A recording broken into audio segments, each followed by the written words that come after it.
Clear tak? Boleh nampak?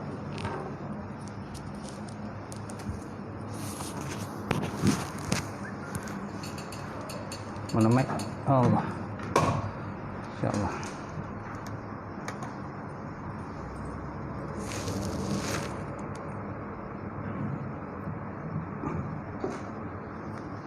Alright. InsyaAllah kita muka pengajian kita malam ni dengan sama-sama kita membaca kitab ila Hazrat Nabi Muhammad Mustafa Rasulullah sallallahu alaihi wasallam wa ala al-kiram wa ashabil izam insyaallah. Al-Fatihah. A'udzubillahi minasyaitonir rajim. Bismillahirrahmanirrahim. Alhamdulillahi rabbil alamin. Ar-Rahmanir Rahim. Maliki yaumiddin. Iyyaka na'budu wa iyyaka nasta'in. Ihdinas siratal mustaqim. Siratal ladzina an'amta 'alaihim ghairil maghdubi 'alaihim waladdallin. Amin. Assalamualaikum warahmatullahi wabarakatuh. Alhamdulillahillazi nahmaduhu wa nasta'in wa nastahdi wa na'udzu billahi min syururi anfusina wa min sayyiati a'malina. May yahdihillah, tutup kipas sejuk ah. May yahdihillah fala mudhillalah wa may yudlil fala hadiyalah. Asyhadu an la ilaha illallah wahdahu la syarikalah wa asyhadu anna Muhammadan abduhu wa rasuluh. Allahumma shalli wa sallim ala sayyidina wa nabiyina wa habibina wa maulana Muhammad imamil muttaqin wa qaidul mujahidin wa ala alihi wa sahbihi ajma'in. Amma ba'd. Fa inna sadaqal hadis kitabullah wa khairal hadi hadi Muhammadin sallallahu alaihi wasallam wa syarrul umuril muhdatsatuha wa kullu muhdatsatin bid'ah wa kullu bid'atin dhalalah wa kullu dhalalatin finnar. Qala Allah Subhanahu wa ta'ala fi kitabil azim ba'da auzubillahi minasyaitonir rajim. Bismillahirrahmanirrahim. Yarfa'illahu allazina amanu minkum wallazina utul ilma darajat. Maksudnya Allah Subhanahu wa ta'ala mengangkat orang-orang yang beriman dan berilmu di kalangan kamu akan beberapa derajat. Qala Nabi sallallahu alaihi wa ala alihi wa sahbihi wa baraka wa sallam. La yu'minu ahadukum hatta yuhibba li akhihi ma yuhibbu li nafsihi. Maksudnya tidak sempurna iman salah seorang daripada kamu sehingga ia mencintai akan saudaranya sama seperti dia mencintai akan dirinya sendiri.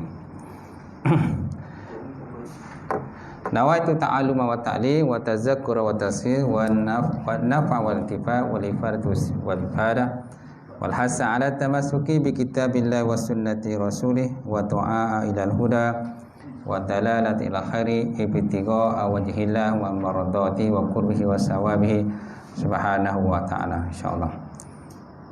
Semati Fadil Tuan Imam kita, terlepas juga Fadil Tuan Bilal, kemudian pengurusi surau, jawatan kawasan surau, sidang jemaah muslimin muslimat, mukminin mukminat Allah Ta'ala. Alhamdulillah, kita panjatkan puji dan syukur kepada Allah kerana dengan limpah kurnia serta rahmat daripada Allah kita dapat bersama sekali lagi tuan-tuan dan puan-puan setelah kita bercuti panjang dah. Cuti panjang kan disebabkan oleh Covid ni, yang mana semua lah, bukan di sini saja, semua tempat, masjid, surau dan sebagainya, semuanya ditangguhkan kuliah. Lebih kurang dalam 4 bulan jugalah tempohnya, lama juga kan. Sampai saya pun dah terlupa lah kat mana kita ngajar. Gitu sampai mana dah. 22. Kursus 22 InsyaAllah. Jadi insyaAllah, jadi malam ni kita sambunglah semulalah pengajian kita lah, kita tangguh tu.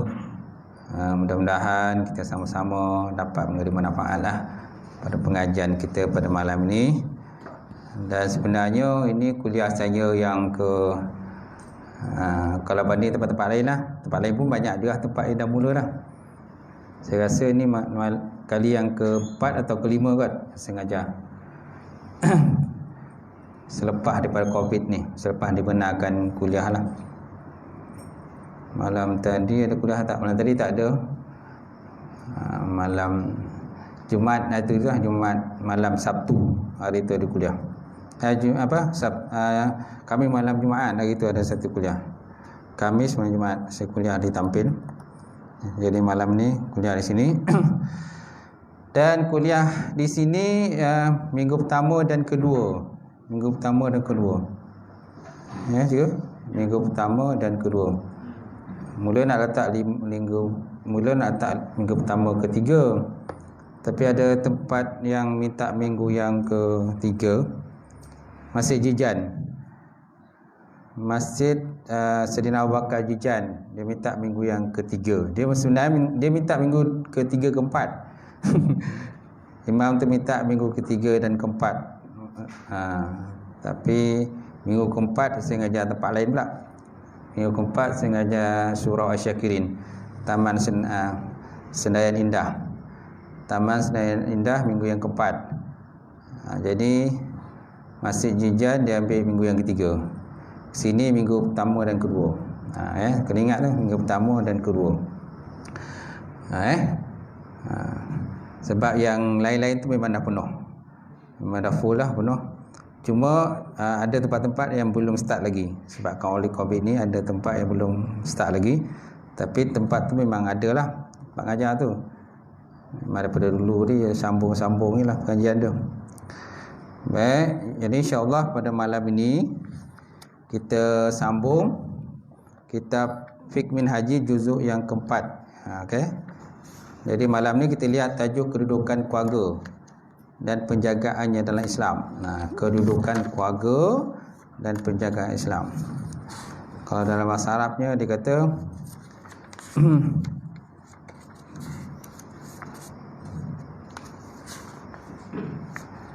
maka natul usrah fi Islam wa ra'ayatihi laha.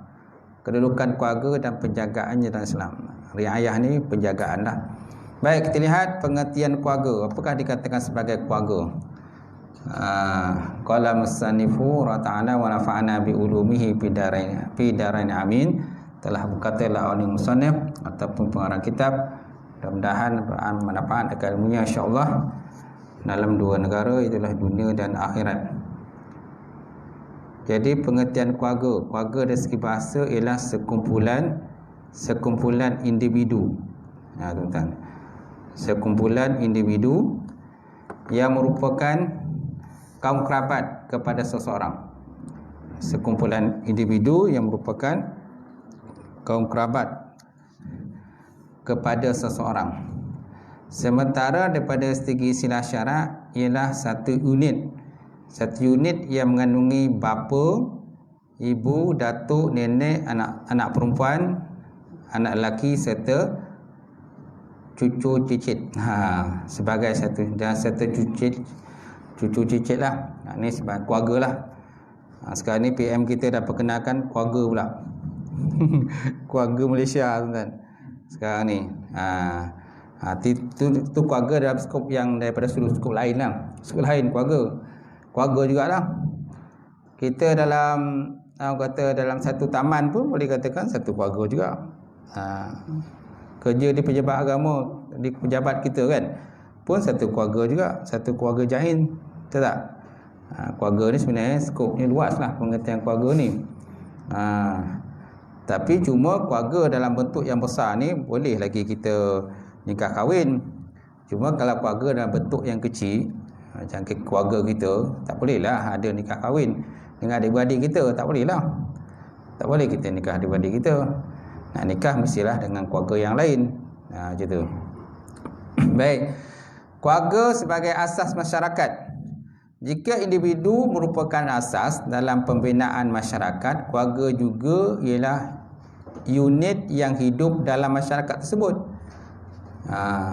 Jika keluarga merupakan asas dalam pembinaan masyarakat, keluarga juga unit yang hidup dalam masyarakat tersebut. Mana setiap keluarga dalam satu masyarakat mesti ada pelbagai keluarga.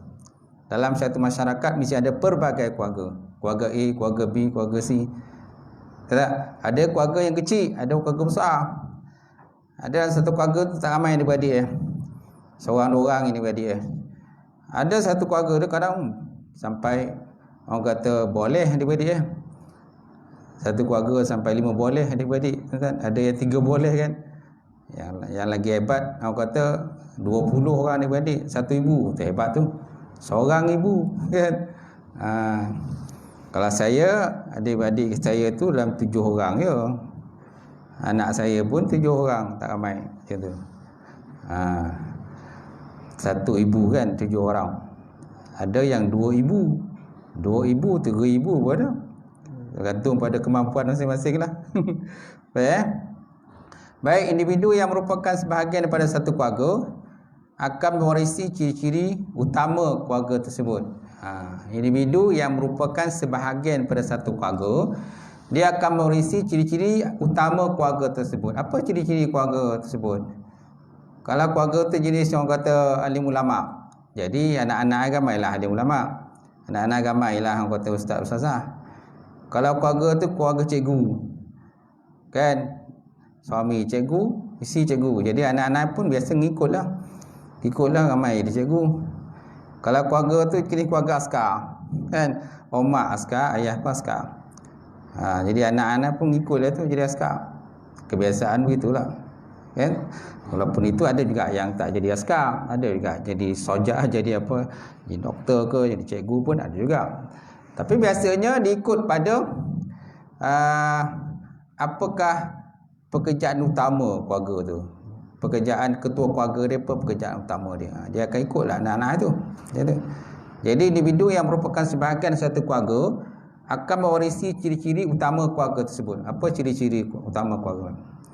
Keluarga tu keluarga yang soleh, keluarga yang taat pada Allah. Maka anak-anak akan ikutlah taat pada Allah. Okay? Kalau mak ayah itu jenis orang dogi, malas, tak nak sembahyang, tak nak puasa dan sebagainya. Jadi anak-anak biasa ngikut je lah. Ngikut dia sebab mak ayah pun tak puasa, tak sembahyang. Macam tu. Dalam COVID ni tuan-tuan, rumah saya ustazah. Rumah saya ustazah, guru kafar kan. Dan COVID ni dia terpaksa buat online lah. Buat online kan, mengajar secara online. Ada masanya kena buat ujian. Dia ada ujian kafarnya, ujian kan. Ujian orang kata one by one, seorang demi seorang dalam online tu dengan anak-anak murid dia lah. Bila tanya bab sembahyang ni ramai yang fail. Bila tanya bab sembahyang ni ramai yang fail. Dah sembahyang belum? Belum saja. Dah sembahyang belum saja. Kan? Mana kalau contohnya pelajarnya 30 orang. 30 orang pelajar tu, kan, yang betul-betul yang taat sembahyang itu budak kafar ni. Yang betul-betul sembahyang ini lebih kurang dalam 20% ni kot. 20% ni yang betul-betul taatnya. Yang lain tu kata mencincai-cincai nampak salah satu sebabnya kadang mak ayah tak tekankan, tu je lah. Mak ayah tak tekankan. Kat sekolah, okey lah. Kalau sekolah ditekanlah, cikgu tekankan sembahyang, ustazah tekankan bab sembahyang. Kalau belajar kafar tu kan, setiap waktu masuk waktu asar je mesti azan sembahyang. Kafar biasa kan petang, masuk yang asar semua pergi ke surau sembahyang. Tapi bila COVID ni, jadi semua di bawah mak ayah sendiri, dipantau oleh mak ayah sendiri. Kalau mak ayah jadi taat pada Allah, dia mesti pastikan anak dia sembahyang, subuh sembahyang, zuhur sembahyang, asar sembahyang, maghrib asar, isyak semua sembahyang. Ya tu. Jadi bila mak ayah tak taat, dia mak ayah pun tak tahu lah. Kau nak sembahyang kau tak nak sembahyang kau. Tu yang bila ustazah tanya tu, rumah tanya tu banyak yang kentut. Banyak yang sangkut tu kan. Dia ada ujian syafawi nama dia. Saya tak tahulah nama ujiannya. Kalau istilah biasa kita ujian syafawi lah. Syafawi tanya seorang-seorang, suruh baca Fatihah, suruh baca tu, suruh baca ni, suruh baca doa kunut, semua banyak sangkut. Semua banyak sangkut. Ya Allah, tak tahu nak cakap. Bongi lah tu rumah tu. Okay, dah selesai dah ujian syafawi tu, dah selesai dah. Dah aku kata lapang lah kepala otak tu. Sekarang ni dia nampaknya buat ujian, buat orang kata bacaan secara berjemaah ramai-ramai pula dalam online tu nampak. Tengoklah, perhatilah. Itu tu. Jadi hal ini berdasarkan firman Allah Subhanahu wa taala, zurriyatan ba'duha min ba'd. Zurriyatan ba'duha min ba'd. Yang bermaksud mereka berkembang biak sebagai satu keturunan zuriat. Yang setengahnya berasal daripada setengah yang lain. Setengahnya berasal daripada setengah yang lain. Dan kita ni semuanya daripada tok nenek Nabi Adam dan Siti Hawa. Sebab daripada tok Adam dan Siti Hawa, kan? Lepas tu berkembang biaklah sampailah kepada umat baginda Rasulullah sallallahu alaihi wa ala alihi wasallam. Dan kita ni umat yang terselamat ketika kata banjir besar. Ketika banjir besar zaman Nabi Nuh alaihissalam, kita yang ada zaman sekarang ni adalah daripada umat ataupun kaum yang terselamat, kan, yang terselamat ketika naik bahtera Nabi Nuh itu. Sebab yang lain tu kalau ikut riwayatnya semua habis. Semua tenggelam, semua mati. Yang selamat tu yang atas kapal bahtera Nabi Nuh. Dan sampailah kita pada zaman sekarang ini. Kita ni kira daripada umat Nabi Nuh AS lah. Walaupun kita ni pada tok Adam, kita nenek Siti Hawa. Daripada situ. Tapi kita sampai ke situ, ke situlah orang kata antara dia punya tanda arasnya, mana kita masuk daripada umat Nabi Nuh AS yang terselamat. Sampailah sekarang. Sebab yang lain itu semua habis tenggelam. Itu. Baik, kemudian individu itu juga akan terbentuk dan terdidik menurut acuan keluarga tersebut. Jadi setiap individu ataupun anak-anak yang terdapat dalam keluarga tadi, dia bergantung pada dia punya mak ayah dia. Role model ni siapa? Mak ayah. Mak ayah ni pula ikut siapa? Mak ayah ni ikut siapa? Kalau mak ayah ikut cara baginda Rasulullah sallallahu alaihi wasallam, kehidupan baginda Nabi, kehidupan keluarga Nabi, jadi insya-Allah jadi anak-anaknya akan terurus dengan baiklah. Anak-anaknya terurus dengan baik. Masa dijaga dengan baik, akhlak dia, perangai dia semua dijaga dengan baik. Macam mana akhlak dan perangai baginda Rasulullah dan keluarga baginda Nabi sallallahu, begitu juga. Jadi kita ni pun ikutlah macam tu. Kalau dia ikut cara lain, Yahudi Nasrani, maka akan jadi Yahudi Nasrani lah.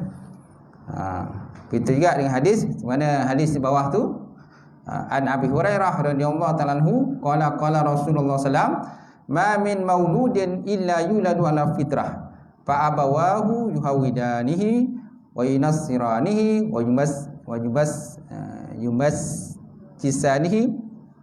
yumajjisanihi kama tuntijul bahimatan jam'an hatuhissuna fiha min jaza'a kama qala Rasulullah sallallahu. Yang maksudnya bahawa daripada Abi Hurairah radhiyallahu ta'ala anhu, Nabi Muhammad sallallahu telah bersabda, setiap anak dilahirkan menurut fitrah yang baik. Ma min mauludin yuladu ala fitrah. Tiada daripada anak itu kecuali diperanakkan dalam keadaan fitrah. Mana fitrah suci bersih lah. Suci bersih. Dalam konteks kita Islam ni, anak lahir bersih, tak ada dosa. Kan? Walaupun anak orang kata luar nikah sekalipun. Walaupun anak luar nikah sekalipun, anak tak sataraf sekalipun tuan-tuan, anak tu kira bersih. Dia tidak ada dosa. Yang dosa dia siapa? Kan mak ayah dia lah. Mak ayah dia yang berdosa, yang bersalah. Dia tak tahu apa. Dia tahu lahir ke dunia je. Sebab kalau hubungan mak ayah tadi yang tidak bernikah, yang tidak berkahwin, maka dia pun lahirlah ke dunia. Dia tak ada salah apa-apa. Macam tu. Jadi Islam tu lahir kelam fitrah. Berbeza dengan agama lain. Contohnya agama Nasrani, agama Kristian. Kalau agama Kristian, anak lahir dalam keadaan berdosa. Anak lahir keadaan berdosa. Itu sebabnya dia perlu dibaptiskan, dibersihkan, disucikanlah. Itu ikut pada pahaman dia. Tapi kita dalam konteks Islam ni, anak lahir dalam keadaan fitrah. Fitrah semula jadi bersih. Jadi mak ayahnya fa abawahu hawidani, maka ibu bapanya lah yang akan membentuknya sama ada menjadi Yahudi, yunasiranihi ataupun jadi Nasrani, ataupun yumajjisanihi ataupun menjadi Majusi. Kama tuntijul bahimah, sebagaimana binatang yang melahirkan anak keadaan sempurna.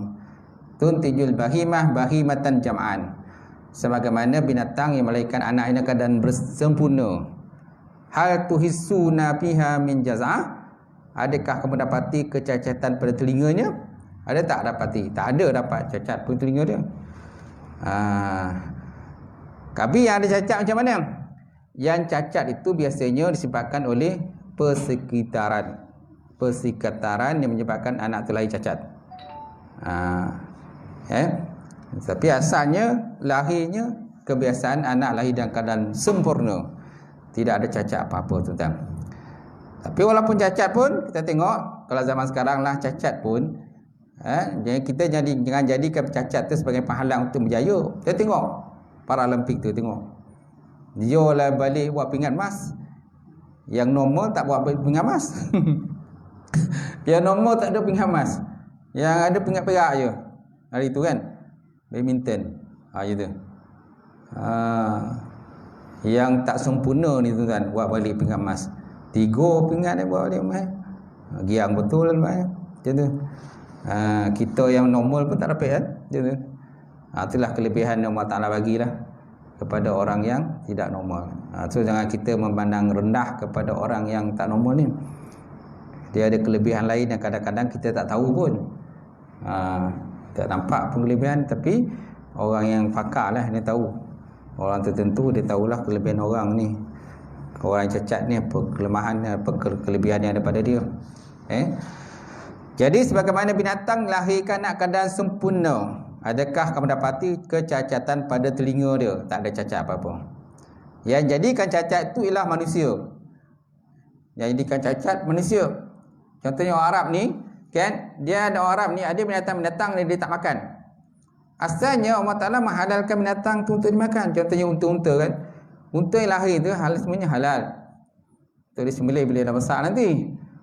Tapi ada binatang-binatang itu yang dipotong telinga, dia potong tu dan sebagainya, dibagikan orang kata sembahan pada berhala dan sebagainya, dan mereka haramkan binatang tu makan.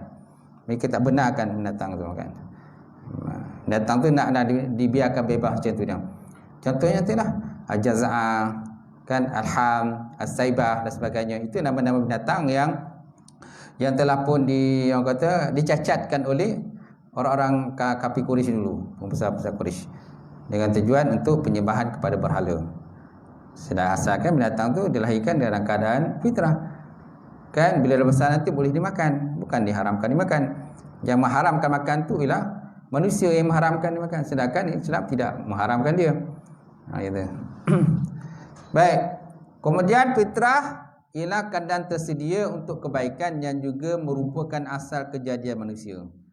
Fitrah ialah keadaan tersedia untuk kebaikan yang merupakan asal kejadian manusia. Itu mana fitrah ataslah. Dan juga fitrah manusia ni, contohnya dalam bab perkahwinan, fitrah manusia perlukan kepada pasangan, betul tak? Fitrah kejadian manusia ni perlukan kepada pasangan hidup. Apakah tujuan untuk dapatkan pasangan hidup? Banyaklah, kerana tuntutan fitrah. Kerana setiap manusia itu perlukan, orang kata, melepaskan dia punya nafsu dia, keinginan nafsu dia. Jadi lepaskan nafsu ni mestilah pada pasangan yang halal untuk kita, bukan pada pasangan yang haram. Baru ni pun zaman sekarang pun kan banyak dengan benda yang tak elok lah. Haruan makan anak kan, haruan makan anak, baru ni kita dengar. Ni salah satu sebab, orang kata, salah satunya orang kata mana iman dia tak tahu macam mana cakap nafsu lah dia kata. Dia katakan nafsu. Beraja di nafsu dia. Kan? Maknanya anak-anak yang sepatutnya menjadi pelindungan kepada bapa, tetapi bapa pergi, orang kata, makan pula anak tu. Pergi, orang kata, jalan melakukan hubungan seks dan sebagainya. Jadi tak sepatutnya berlaku begitulah. Jadi hilanglah dia punya tu identiti dirinya sebagai orang yang baik. Baik. Istiqamah atau menyelewengnya tingkah laku seseorang bergantung pada persekitaran, seperti mana anak binatang dilahirkan sempurna. Kecacatan yang berlaku selepas kelahirannya adalah kesan daripada persekitaran yang melingkunginya. Nampak? Jadi binatang contohnya lahir dalam keadaan sempurna. Dia yang menyebabkan dia cacat itu ialah manusia. Manusia yang potong telinga dia kan. Tu ikut kata budaya orang Arab ni. Kan ada binatang-binatang tadi contohnya ham, as-saibah dan sebagainya, binatang-binatang yang dipotong telinganya dengan tujuan untuk penyembahan pada berhala. Dan tak boleh dimakan, diharamkan dimakan. Macam tu. Dibiarkan bebas macam tu je. Sedangkan asal fitrah kejadiannya dilahir keadaan tidak diharamkan. Asal kejadiannya boleh kita makan. Bila dah besar nanti bolehlah kita makan, kita sembelih. Bila dah buat macam tu, dah digunakan untuk nazar dan sebagainya, maka haram pula makan. Kemudian daripada keterangan ini jelaslah bahawa individu adalah sebahagian daripada keluarga. Dan keluarga pula sebahagian daripada masyarakat yang merupakan asas. Apabila keluarga itu baik, maka baiklah individu. Apabila individu baik, maka baiklah keluarga dan masyarakat. Nampak tak? Jadi masing-masing itu kait-mengait. Kalau individu itu baik, maka masyarakat baik. Kalau masyarakat baik, maka individu pun jadi baik. Masing-masing mempengaruhi di antara satu sama lain. Sehubungan dengan itu, Islam beri perhatian rapi dan sempurna terhadap institusi kekeluargaan. Hal ini disentuh secara meluas dalam Quran dan Sunnah Rasulullah sallallahu alaihi wasallam. Nampak? Tak? Zaman sekarang juga kita nampak tuan-tuan, banyak juga berlaku perceraian kan, banyak perceraian. Kalau masa saya kerja di bahagian nikah tu, saya sekarang dah pindah ke unit dakwah, tak kerja di NCR lagi lah, bahagian nikah lagi. Baru lagi bulan 6 itu dipindahkan ke unit dakwah lah, yang menguruskan mu'alaf pula, kebajikan mu'alaf. Tapi pengalaman-pengalaman tu kita boleh share lah kan.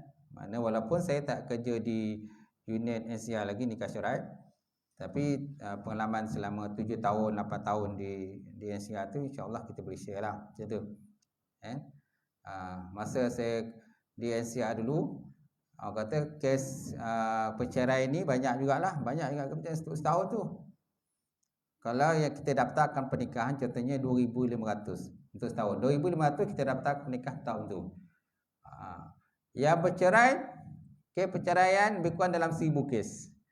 1,000 kes dalam kes perceraian. Nampak tak? Tapi bukan makna orang kata tahun tu dia kahwin, tahun tu dia cerai. Tidak. Jangan kita anggap tahun tu dia nikah, tahun dia cerai. Tak. Kadang-kadang orang tu dah nikah 10 tahun lepas, 5 tahun lepas, 3 tahun lepas dan sebagainya, baru tahun ni dia bercerai. Tapi nak kata pada kita, kes perceraian tu setiap tahun tu memang tinggi lah. Ada yang rujuk semula, ada tak rujuk. Yang rujuk pun lebih kurang dalam 300 pasangannya yang rujuk semula. Yang lain tak rujuk. Yang tak rujuk tu kadang-kadang dia berkahwin dengan orang lain. Dia jumpa orang lain, dia kahwin orang lain pula. Macam tu. Jadi dah daftarkan bahagian pernikahan pula lah macam tu. Tapi banyaklah antara sebab punca perceraian ni, antaranya ialah tanggungjawab. Masalah tanggungjawab. Tidak menunaikan tanggungjawab. Itu salah satu sebabnya. Tidak taat pada Allah, tidak taat pada Rasul. Kan? Kemudian masing-masing pun ada ego masing-masing. Ekonomi tu juga, ekonomi. Masalah ekonomi pun menyebabkan orang bercerai juga. Tak ada pendapatan, macam mana nak survive untuk keluarga kan, nak hidup. Tidak sepahaman pun masalah juga, antara penyebab kepada faktor perceraian. Banyaklah sebab perceraian ni. Setiap seorang tu kadang-kadang tak sama lah, setiap pasangan tak sama, masing-masing lain dia punya cara perjalanan kehidupan masing-masing. Kadang ada campur tangan keluarga pun menyebabkan bercerai juga. Adanya orang ketiga pun bercerai juga. Ada orang ketiga bercerai juga. Kerana sebabkan orang kata join club pun bercerai juga. Join club kan, club orang kata sekolah dulu, club satu sekolah dulu pun boleh cerai kan. Malam dulu tu orang kata dia ada punya makwa dia, Lepas habis sekolah dan kahwin orang lain lah. Kemudian bila dah lama-lama tu jumpa lah balik, bertubuh lah kelab satu sekolah balik. Jumpa lah balik orang tu balik, dah pisah lah dengan ni orang ni. Macam-macam lah. Jadi maknanya kelab ni pun dia ada baik ada buruk. Ada baik dan ada buruk. Yang baiknya kita dapat kenal balik dengan kawan balik. Jumpa balik dengan kawan lama tu, kenal balik kan. Yang buruknya itulah bila tak dijaga adab dan juga kelakuan kita, maka tu yang jadi macam tu. Itu yang boleh menyebabkan runtuh rumah tangga.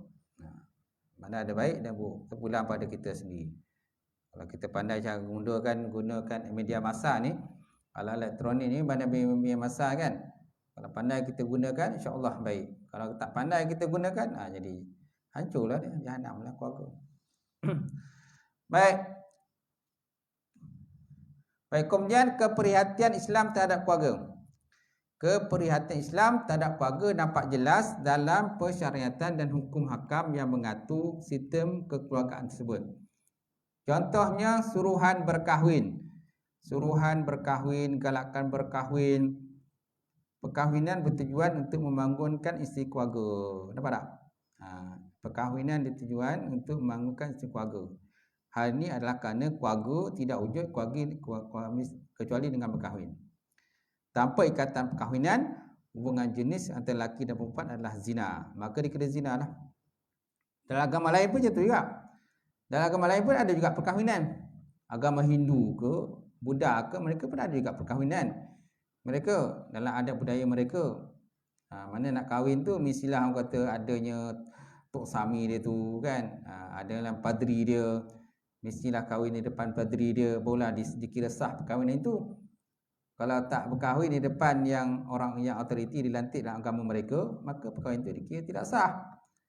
Apa lagi dalam konteks Islam kan, perkahwinan mestilah dilakukan di depan kan pendaftar. Perkahwinan mestilah dijalankan di depan pendaftar. Kemudian mesti ada pengantin lelaki, pengantin perempuan, mesti ada wali. Mesti ada ijab kabul dan sebagainya. Maka barulah sah perkahwinan itu. Okey. Kita tengok syarat-syarat rukun perkahwinan, makalah barulah sah perkahwinan. Dalam agama lain pun begitu juga. Sebabnya dalam agama lain, kalau orang tu convert masuk Islam, kan? Contohnya dua laki bini ni dulu sebelumnya Islam. Sebelumnya bukan Islam. Sebelumnya beragama Hindu lah. Sebelumnya agama Hindu. Jadi bila mereka masuk Islam, mereka disuruhkan untuk mendaftarkan semula perkahwinan. Daftarkan balik perkahwinan itulah secara pendaftaran sukarela nama dia. Pendaftaran sukarela supaya dapat dikeluarkan sijil nikah dalam bentuk yang Islamik punya lah. Islam punya sijil nikah. Kad nikahnya kita keluarkan balik. Bila mereka dua-dua ni suami isteri masuk Islam. Gitu. Kalau seorang masuk Islam, seorang tak Islam tak boleh. Seorang masuk Islam, seorang tak Islam. Kan? Dia mesti yang kata pisahkan dulu dua-dua tadi. Kena pisahkan. Dia orang kata kena urusan tu urusan mahkamah sivil lah. Mahkamah sivil. Contohnya si Ali ni asalnya bukan Islam. Dia nak masuk Islam. Bila nak masuk Islam, dia nak berkahwin dengan perempuan Islam. Kan? Si Ali ni dulu pernah berkahwin dengan seorang perempuan lain yang bukan Islam masa tu. Jadi dia kena settlekan dulu yang bukan Islam dulu. Maka mahkamah sivil akan keluarkan satu surat, maknanya telah terjadinya pemisahan antara dia dengan pasangan dia.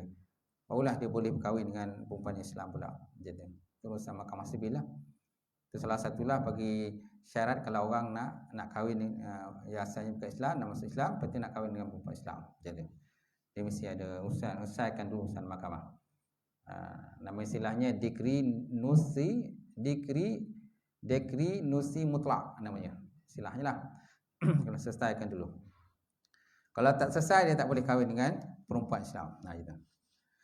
Baik, hal ini berdasarkan firman Allah Subhanahu wa taala, wala taqrabuz zina innahu kana fahisyatan wa sa'a sabila. Wala taqrabuz zina innahu kana fahisyatan wa sa'a sabila. Jangan kamu hampiri perbuatan zina Kerana zina adalah satu perbuatan yang keji dan satu jalan yang jahat, yang membawa pada kerosakan. Inauka fasyatan, dan kesan daripada zina macam-macam lah. Implikasi zina ni macam lah, menyebabkan runtuh masyarakat, menyebabkan perbalahan keluarga, akan lahirnya anak luar nikah. Lepas tu ada lah jenis yang sampai bunuh anak luar nikah pun ada. Dia dah buat salah, akhirnya keluar beranak, lepas tu anak tu dibuang, dibunuh dan sebagainya. Ada yang tinggal kat, orang kata, dekat pagar masjid pun ada, kan? Letak kat pagar masjid, letak dalam pasir. Macam tu. Kita ingat apa? Rupanya budak kecil kan. Pandai pula letakkan masjid tu. Pandai pula dia letakkan masjid tu. Dia tahu orang masjid ni berbaik, kata. Orang masjid berbaik, bagus. Dia letak kat situ. Mudah-mudahan dengan anak tadi mungkin anak dia jadi baik lah. Itu. Ya Umar ni macam mana pula? Yang dia buat berzina ni. Kesan pada perzinaan akan lahirnya anak luar nikah, terjadinya perbalahan keluarga, penyakit, kan? Penyakit ni dan sebagainya hasil daripada perzinaan, dan serta mengundang bala bencana daripada Allah Subhanahu Wa Taala. Mengundang bala bencana daripada Allah. Akan terjadi penyakit kulit, penyakit siflis dan sebagainya. Macam-macam penyakit lah. Penyakit AIDS kan? Kesan daripada perzinaan, tempat pelacuran, kan? Kita tengok. Itu sebabnya orang nak kahwin ni mesti buat ujian saringan HIV.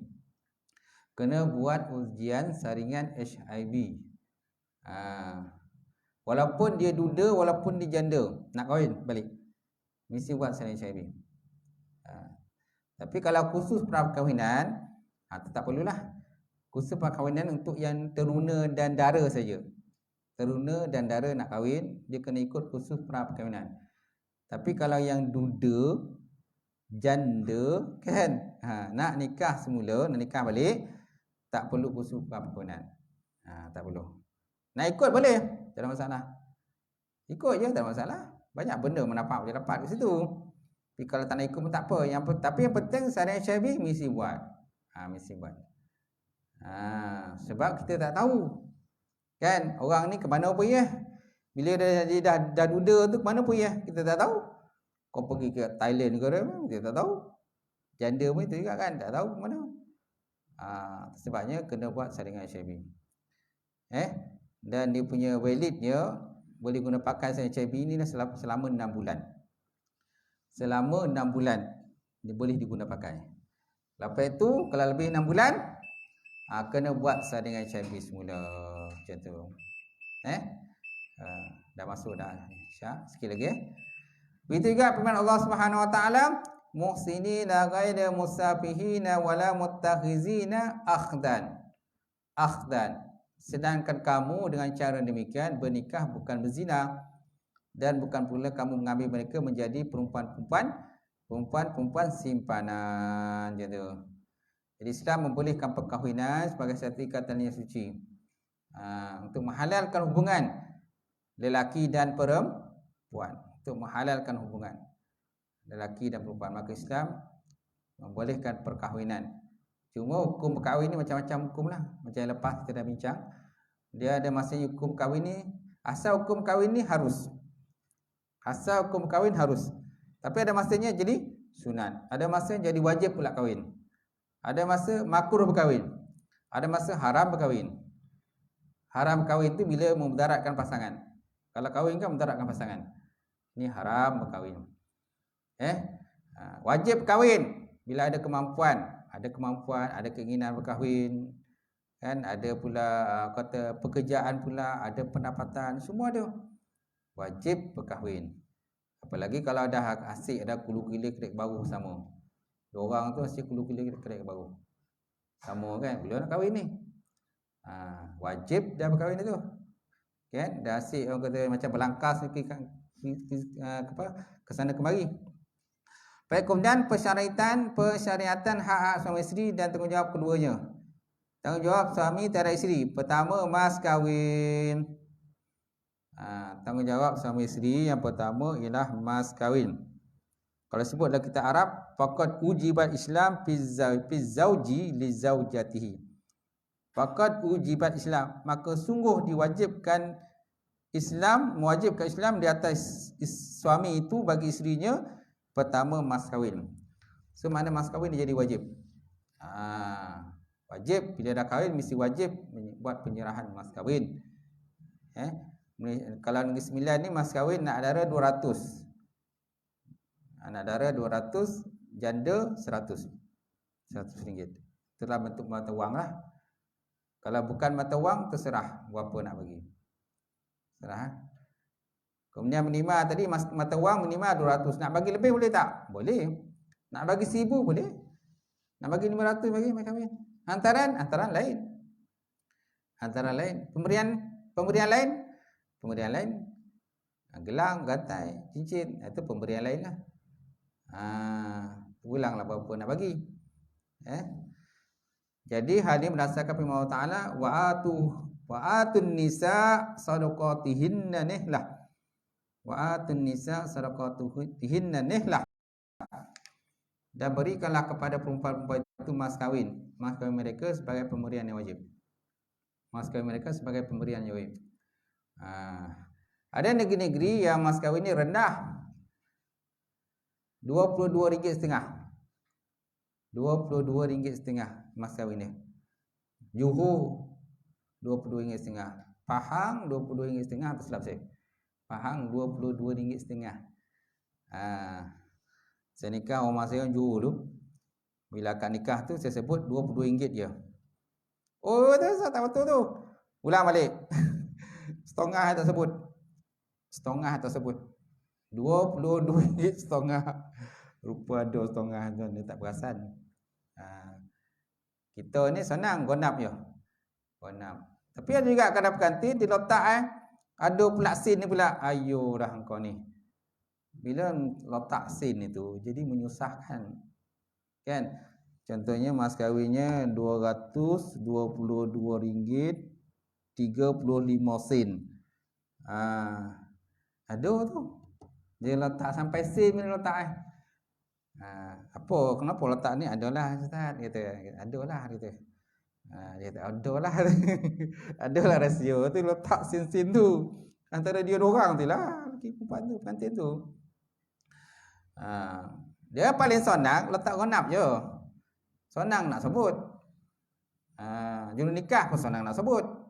Tak ada terkelucih lidah menyebut Bila sebut sin-sin ni leceh sikit.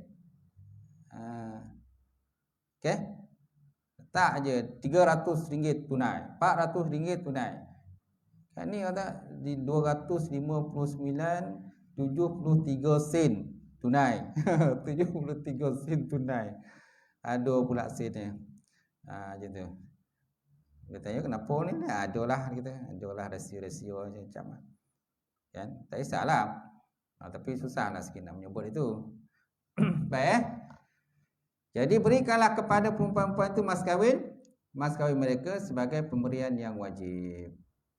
Nak bagi mas kahwin, orang kata senaskah Al-Quran. Boleh tak? Boleh. Senaskah Al-Quran. Walaupun harga senaskah Al-Quran tu tak sampai 200 pun. Satu Quran tu agak berapa ringgit ke? Cikgu Mat? 50? RM50 je. Tak sampai pun 200. Saya nikahkan akad nikah dengan perempuan ini yang mana bapa kandungnya telah berwali kepada saya dengan mas kahwin sebanyak senasah Quran. Senasah Quran tunai. Itulah. Harga sampai pun 200 pun. Dia tunai ni 200 tu mesti dalam bentuk wang tunai. Tapi kalau bukan wang tunai boleh. Walaupun kurang daripada RM200. Gitu. Ada juga mas kahwin dinar emas. 1 dinar berapa harga dia? Kalau dinar ni ikut harga semasa. 1 dinar sekarang berapa harga dia? Contoh RM1,000 1 dinar. Ada yang kadang 2 dinar. Mana RM2,000 lah mas kahwin itu. Dinar 2 dinar ikut harga semasa kan? Macam tu. Jadi kita tak sebutlah harga yang 1,000 tu. Kita sebut mas kahwinnya 2 dinar emas. Macam tu je lah. Saya nikahkan nikah dengan dengan perempuan ini dengan mas kahwinnya 2 dinar emas. Ataupun cincin besi. Kalau kan Nabi ada sebut kan, berikanlah mas kahwin ini walaupun dengan sebentuk cincin daripada besi. Hatimun minal jadid minal hadid. Hatimun minal hadid maknanya cincin daripada besi. Bagilah dia punya tu mas kahwin ni. Walaupun besi, cincin besi tu tak sampai 200 pun. Cincin besi berapa lah harga kan? Macam tu. RM5 je kan? Walaupun RM5 je. Bila tak ada masalah. Baik. Nafkah. Ini berdasarkan firman Allah Ta'ala, wa 'alal mauludi lahu rizquhunna wa kiswatuhunna bil ma'ruf. Wa 'alal mauludi lahu, dan kewajipan bapa. Maulud ni mana bapa? Maulud mana bapa? Wa 'alal mauludi lahu rizquhunna wa kiswatuhunna bil ma'ruf. Dan kewajipan bapa pula memberi makan dan pakaian kepada ibu itu menurut cara yang sepatutnya. Bila dah kahwin maka wajiblah bagi nafkah. Kalau tak bagi nafkah 4 bulan berturut, maka pihak isteri boleh buat pengaduan kepada mahkamah. Kan dia dalam lafaz ta'liq kan, bila dah sah jadi dah sah suami isteri, suami kena baca lafaz ta'liq. Kan? Kan imam kata baca lafaz ta'liq lah. Maka pengantin lelaki pun baca lafaz ta'liq. Dengan ini saya mengaku kan, jika saya ingin meninggalkan isteri saya yang bernama ini selama 4 bulan berturut-turut tanpa nafkah, ataupun saya hilang pada tempat yang tidak diketahui hidup atau matinya saya, ataupun saya telah menyebabkan kecederaan kepada tubuh badannya, dan dia kemudian buat pengaduan pada mahkamah syariah, dan mahkamah pun buat siasatan yang wajar dan mendapatinya benar, maka jatuhlah atasnya 1 talak. Itu lepas ta'liq kan, yang mesti dibaca oleh pengantin lelaki kan, selepas sah sebagai suami isteri. Dan bila akad nikah berlaku, isteri nak mestilah pengantin perempuan mesti duduk kat situ. Jangan pengantin perempuan duduk dalam bilik. Bila pengantin perempuan duduk dalam bilik, dia tak dengar lafaz ta'liq itu dibaca. Saya kalau nikah orang dulu, saya tanya, mana pengantin perempuan ni dalam bilik ustaz? Panggil. Duduk sini lah. Nak nikah tak nak nikah? Sebab dia kena dengar kan, dia kena dengar, dia kena tahu apa kejadian yang berlaku. Dia kahwin dengan siapa, takut nanti dia kahwin dengan orang lain, yang datang orang lain.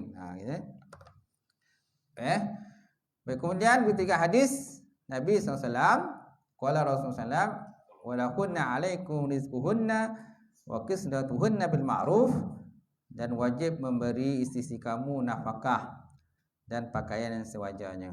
Wajib memberi isteri kamu itu nafkah dan pakaian yang sewajarnya ataupun yang selayaknya kepada pendapatan. Berapa pendapatan kita suami, berapa kelayakan yang dia boleh bagi pada isteri, bagilah. Walaupun isteri itu bekerja, ada banyak di kalangan kita ni isteri-isteri bekerja, dia ada pendapatan dia sendiri, dia ada duit dia sendiri. Walaupun dia ada duit dia sendiri, bukan makna kita menafikan kita kena bagi, tak bagi kepada dia. Kita pun kena bagi juga pada dia, di poket dia, pakaian dia kan. Orang kata pakaian ganti dia, kena juga bagi ikut kemampuan kita lah. Itu tanggungjawab suami itu besar, sebab tanggungjawab suami itu besar. Tapi ialah suami lagi senang masuk syurga kan, kerana tanggungjawab dia, kata usaha dia tu besar, kewajipan dia besar. Perempuan ni kalau dia taat senang masuk syurga lah, kalau tak taat payahlah. Baik, kemudian pergaulan yang baik. Ini berdasarkan firman Allah Ta'ala, wa'ashiruhunna bil ma'ruf. Wa'ashiruhunna bil ma'ruf. Dan bergaullah kamu dengan mereka, isteri kamu itu dengan cara yang baik. Cara yang baik. Kerana kita mengambil kan, bila pengantin lelaki berkahwin dengan perempuan, makna dia mengambil satu tanggungjawab yang besar daripada ayah perempuan itu. Ayah perempuan ni mak ayah dia. Kalau sebelum ni mak ayah dia jaga kan, pada kecil sampai besar mak ayah jaga. Bila kita kahwin dengan anak dia, mana kita mengambil satu tanggungjawab yang besar daripada dia, daripada mak ayah dia. Kita pula kena jaga makan minum dia dan sebagainya. Bukan orang kata bila dah ambil anak dia, maknanya kita putus suatu hubungan dengan mak ayah dia. Sebab ada yang berlaku macam tu. Dia kahwin dengan anak dia saja. Mak ayah dia buang.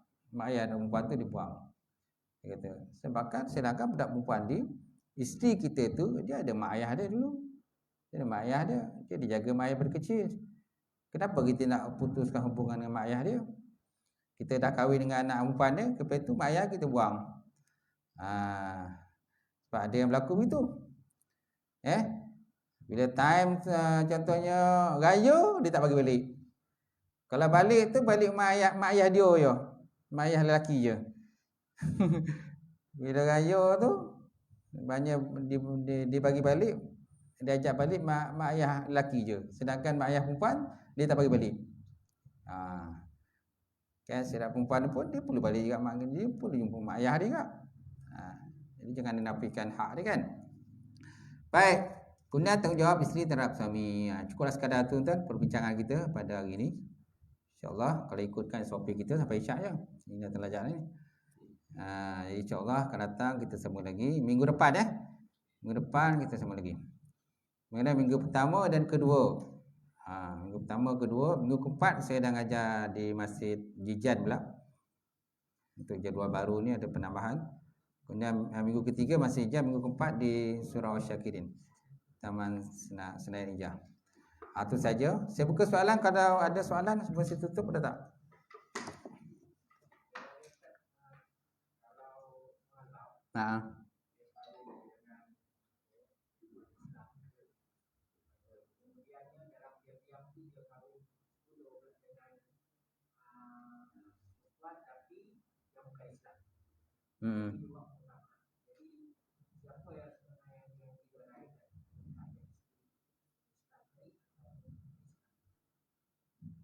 Lelaki tu masih Islam? Masih Islam ke?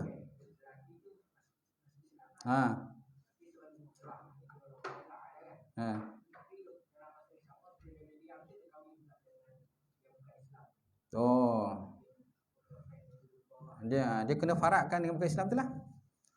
Kena pisahkan. Yang bukan Islam. Dengan syarat lelaki tu masih Islam. Masih Islam lagi dan dia mengaku dia masih Islam. Kalau dia mengaku dia masih Islam, mana yang pasangan yang bukan Islam tu, maka dia kena farakkan. Kena pisahkan lah.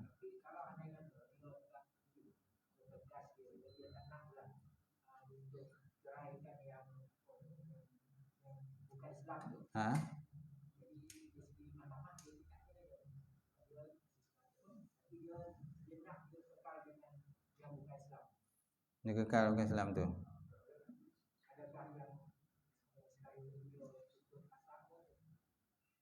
Yang Islam tu boleh tuntut pasah lah. Yalah. Yang Islam tu, perempuan Islam tu, dia boleh tuntut pasah lah, perceraian lah.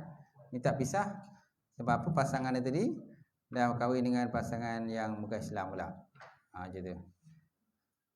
Dia kena counselling lah tu. Kena counselling dulu lah. Kena panggil dulu kan. Dan mungkin mak kuasa pun boleh, kalau dia berdegil, dia mak kuasa boleh cas lah gitu. Boleh cas dia, boleh denda kan. Mahkamah boleh kenakan tindakan lah. Kalau dia mengadakan hubungan berkahwin dengan bukan Islam, pasangan bukan Islam dia, itu tindakan mahkamah lah tu, kerja mahkamah lah tu. Di bidang kuasa kita.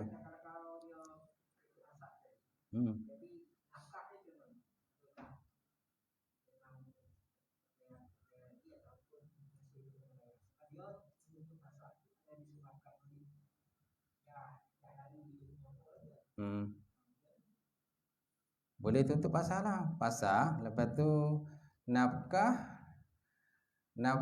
ini nafkah edah lah.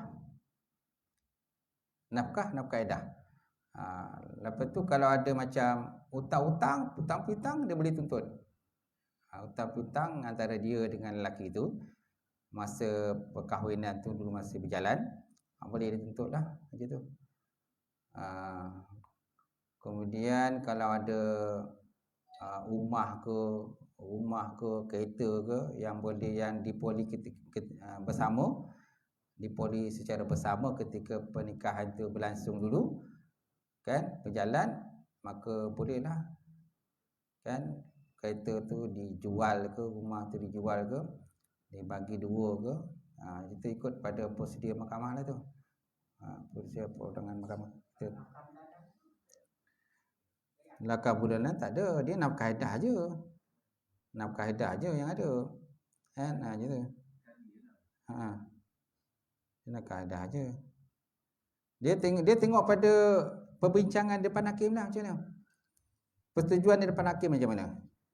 Kalau suami dia kata, aku boleh pisahkan kau tapi dengan syarat kau jangan tuntut nafkah. Aku boleh ceraikan kau dengan syarat kau jangan tuntut nafkah daripada aku. Perempuan tu kata dia setuju. Dengan syarat kau pisahkan aku. Boleh, tak ada masalah. Jadi tak perlu tuntut nafkah lah. Tak perlu ada tuntut nafkah apa-apa. Dan lelaki tu tak perlu bayar nafkah sebab persetujuan tu di depan hakim. Kalau dalam depan hakim tu kan, perempuan tu tuntut nafkah, tuntut cerai, tuntut pasah, sampai itu pula dia tuntut nafkah dia. Lelaki tu kata boleh, dia setuju kata. Boleh lah. Kemudian ada anak pula, anak kena bagi nafkah juga. Mungkin perkahwinan tu ada anak kan, kita tak tahu. Kadang-kadang ada 2-3 anak, kita tak tahu. Bila ada anak dah kena bagi nafkah anak pula. Bukan nak habiskan anak tu nafkah dia. Yang isteri tu nafkah edah lah. Nafkah kita nafkah edah. Cuma yang anak ni pun dia ada nafkah dia sampai umur dia berapa tahun? 15 tahun kan, sampai dia balik 18 tahun. Maknanya suami tu pun kena juga bagi nafkah. Bagi pelajaran dia kan, bulanan dia kena bagi juga. Maknanya bila berlaku perceraian tu bukan menafikan lah. Dia kena bagi juga apa yang sepatutnya bagi. Kalau dia diceraikan, lepas tu dia murtad. Yang mana lagi tadi murtad. Jadi tanggungjawab dia untuk nafkah tu ada tak? Dia murtad. Dia cerai lepas tu murtad. Itu tahu lah. Ya, ini dulu tak faham lah. Tak dapat saya nak apa terang. Nanti kita tanyalah macam mana. Kan? Mungkin atas perbincangan lah. Perbincangan waktu saya nak kena tengok animal lah tu. Kena tengok animal tu macam mana. Animal pasal murtad ni. Perlu tak orang kata bagi nafkah lagi kepada bekas isteri. Macam tu. Okey, nanti tengok balik lah. Okay.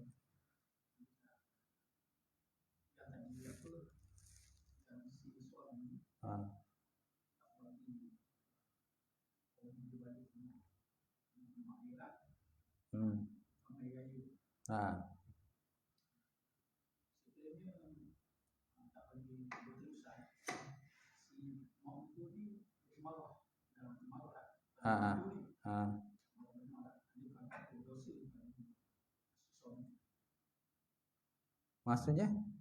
Suami tak bagi dia balik rumah mak dia. Okey. Sebenarnya dia. Jadi mak tu ni jelaslah.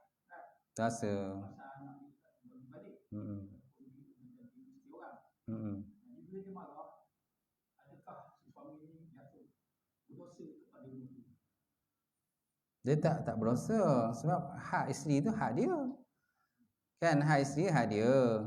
Mana dalam konteks taat ni, bila bertembung taat isteri dengan taat suami dengan taat ibu, mana isteri dia kena taat dengan suami dia, kan, berbanding dengan taat ibu dia, kan. Tapi dalam satu sudut kan, memang satu akhlak yang tak baik lah, tak baik lah. Maknanya dia kena ada perbincangan lah antara pihak tadi. Perbincangan. Tapi kalau seandainya suami tadi cakap benda yang kata menyakitkan hati, celupa ke, cakap benda tak elok lah, tu kira berdosa lah kepada mak mentua dia. Mak mentua dia. Tapi kalau suami tadi tak ada cakap benda bukan-bukan pun, just dia tak bagi isteri dia balik, tak bagi isterinya balik je, tak adalah pula dia kutuk ibu dia, mak mentua dia, kira tidak berdosa lah. Sebab isteri, lagipun isteri pun wajib taat pada suami berbanding dengan isteri. Cuma maknanya dari segi konteks hubungan muasyarah bil ma'ruf ni tak adalah. Kan tadi muasyarah bil ma'ruf, pergaulan baik. Jadi tak adalah kat situ. Kena ada muasyarah bil ma'ruf juga. Macam tadilah. Mana kalau tak ada mak ayah dia, takkan ada budak perempuan tu dah. Tu kenalah hormat mak ayah juga. Saya kalau waktu akad nikah saya akan beritahu dengan pengantin lelaki, kan, bila kamu kahwin nanti janganlah dipisahkan mak ayah budak perempuan ni. Jangan dipisahkan. Kena ambil mak ayah tadi macam mak ayah kamu sendiri. Macam mana kau sayang dan taat pada mak ayah kau, saya cakap budak lelaki tu lah, pengantin lelaki, itu juga kamu kena sayang dan kasih taat pada mak ayah budak perempuan juga. Pak mentua mak mentua kau, hormatlah mereka. Macam mana kita hormat mak ayah kita, kita juga kena hormat dengan dia. Kita bagi peringatan lah macam tu. Kalau dia sebaliknya kita tak tahulah. Ada juga kadang kes-kes tertentu yang berlaku. Yang kita pun kadang yalah, ada juga lelaki-lelaki yang jenis orang kata dia kontrol isteri dia, tak bagi balik disebabkan oleh satu perkara. Mungkin adalah benda-benda yang mungkin mengguruskan hati perasaan dia. Dia hati dia tersinggung dan sebagainya, dia tak bagi isteri balik. Adalah mungkin. Sedangkan pak mentua mak mentua tu tak ada pun sikap macam tu. Yalah, ada juga kes macam tu tuan. Saya dulu ada kerja pejabat agama bahagian Sian ni, ada juga macam saya dilantik sebagai jawatankuasa pendamai. Dia ada masa kadang ada jawatankuasa pendamai ni kes mahkamah yang tak selesai ni diserah pejabat agama. Jadi kita sebagai dilantik sebagai jawatankuasa pendamai lah. Antara sebab yang berlaku, antara sebab nama perceraian ni antaranya sebabkan tadilah hubungan yang tidak baik antara menantu dengan pak mentua dengan mak mentua. Hubungan tak baik. Bila tak baik itu menyebabkan berlakunya perceraian. Berlaku perceraian. Lelaki nak bercerai dengan perempuan. Kadang suami nak cerai, isteri tak nak cerai. Kadang isteri nak bercerai, suami tak nak. Dia kalau suatu kes mahkamah perceraian tu, kalau dua-dua bersetuju nak cerai, senang. Saya pernah tanya dengan hakim, kawan saya, Alimi kan dia kerja mahkamah tu, yang tanya dia, hakim kan, tentang masalah kes perceraian ni kan, macam mana kalau kes perceraian ni, mana yang mudah, mana yang susah, dia kata. Saya tanyalah, kalau yang kes mudah ni, dia kata, kalau dua-dua nak cerai, kata, dua-dua nak cerai mudah. Yang susah ni kalau seorang nak, seorang tak nak. Contohnya isteri nak cerai, suami tak nak. Suami tak nak lepaskan. Ataupun suami nak cerai, isteri tak nak. Tak nak. Jadi kes macam ni dia akan dibawa ke pejabat agama pula. Untuk dilantik jawatankuasa pendamai nama dia. Jawatankuasa pendamai. Akan hantar dilantiklah wakil-wakil lah. Dilantik wakil isteri, wakil suami, datanglah bincang macam mana. Boleh nak selesai ke tak nak selesai. Okey, tu je lah. Tu je. Wallahu alam. Okey, selesai insya-Allah. A'udzubillahi minasyaitonir rajim. Bismillahirrahmanirrahim. Alhamdulillahirabbil alamin. Wassalatu wassalamu ala asyrafil mursalin wa ala alihi washabbihi ajmain. Allahumma zidna ilman nafi'a wa yaqina shadiqa wa 'ilman taqabbala rizqan halalan mubarakatan katsira wa wasi'an ya fatta ya alim nawlana qulubana bi nuri ma'rifatika wa fahana fil arifin. Allahumma faqina fid din, Allahumma faqina fid din. Allahumma ij'al hadza jam'al marhuma wa tafarraqana min ba'di tafarruqal ma'suma. Rabbana atina fid dunya hasanah wa fil akhirati hasanah wa qina azabannar. Walhamdulillahirabbil alamin. Qabbalallahu minkum.